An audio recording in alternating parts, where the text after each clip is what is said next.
COVID season's officially here. Just look at the spike we've seen in levels of COVID in Madison's wastewater. Since the first of the month, it has more than quadrupled. So that means now is probably a good time to start stocking up on COVID tests so you know when to stay home. And as our Braden Ross found out, you don't have to pay anything to be prepared. The leaves are changing, the air is crisp, and that means the start of COVID season is here. Wastewater is kind of our first indication. In Madison, that wastewater data shows a pretty dramatic increase in COVID. Since the first of the month, it has more than quadrupled. But spokesperson for Public Health of Madison and Dane County, Morgan Finke, says it's not necessarily time to worry.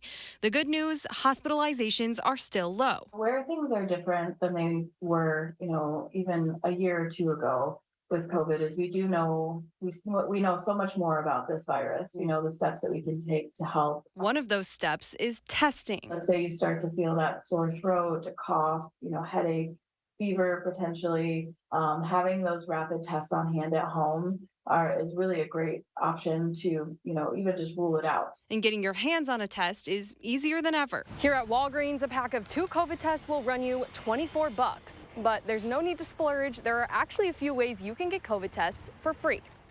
In Madison, you can check your local library or one of Public Health of Madison and Dane County's locations. And starting on Monday, September 25th, you can even order them online. Just go to covidtests.gov. If your test comes back positive, the guidelines are still pretty straightforward.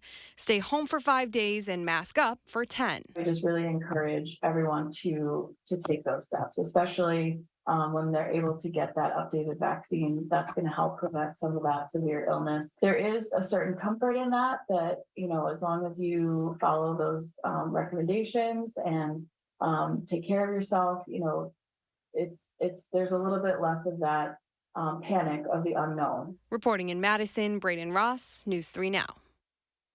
And those tests you have in your medicine cabinet that you think are expired might not be. Some tests now have extended expiration dates. You can find out if yours are still good by heading to covid.gov/tests.